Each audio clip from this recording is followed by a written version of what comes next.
বাংলাদেশে আজ এক নতুন জাগরণ হয়েছে, যেই জাগরণে ভাসছে পুরো বাংলাদেশ। প্রতিটা মানুষ আজ স্বপ্ন দেখছে বাংলাদেশ সামনের দিকে এগিয়ে যাবে, যেই বাংলাদেশে থাকবে না কোনো দুঃশাসন, থাকবে না কোনো মারামারি, থাকবে না কোনো হানাহানি, সবাই শান্তিতে সুখে বসবাস করতে পারবে। আর যার ফলে বাংলাদেশ বিশ্বের দরবারে মাথা তুলে দাঁড়াবে একটা সফল রাষ্ট্র হিসাবে।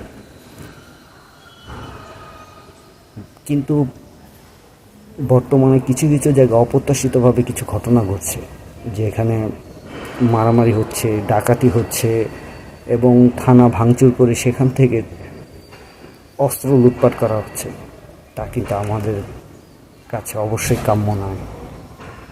যে স্বপ্ন দেখেছি, যে স্বপ্ন দেখতে পারছি, সন্তান তুল্য, ভাই তুল্য ছাত্রদের বদলাতে, যারা রক্তের বিনিময়, জীবনের বিনিময় যেই স্বপ্ন আমাদেরকে দেখাচ্ছে, তাকে আসলে কি আমরা সত্যিই পাবো? যদি সাধারণ ছাত্র যারা জীবন দিয়ে, রক্ত দিয়ে যে সংগ্রাম করে বাংলাদেশকে সামনের দিকে নিয়ে যেতে চাচ্ছে, তাদের কাছে আমার একটাই অনুরোধ, আপনারা এই ক্ষমতাটা এমন কারো কাছে অর্পণ করবেন, শুধু অর্পণও করবেন না, স্ট্যান্ড বাই দাঁড়িয়ে থাকবেন।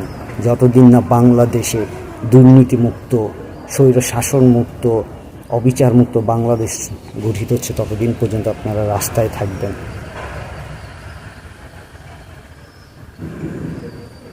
তাহলে হয়তো বা সম্ভব, না হলে স্বপ্ন শুধু স্বপ্নই থেকে যাবে। অতীতেও যা হয়েছে, বর্তমানেও তা হবে, ভবিষ্যতে চাই তার অনেক বেশি খারাপ হবে, যা আমাদের কল্পনার বাহিরে, যা আমরা এখন আজ করতে পারতেছি না। যে আসলে আমাদের এই সংগ্রামের ফলটা যাতে কোনোভাবে না পচে যায়, কোনোভাবে নষ্ট না হয়ে যায়, কারো ছোঁয়ায় যাতে তা পচে না যায়।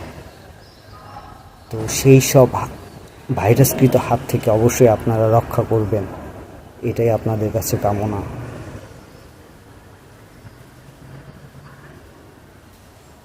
আল্লাহ আপনাদের হেফাজত করুক, সামনের দিকে এগিয়ে নেওয়ার জন্য তৌফিক দান করুক। এই কথা বলি আমি আপনাদের কাছ থেকে বিদায় নিচ্ছি।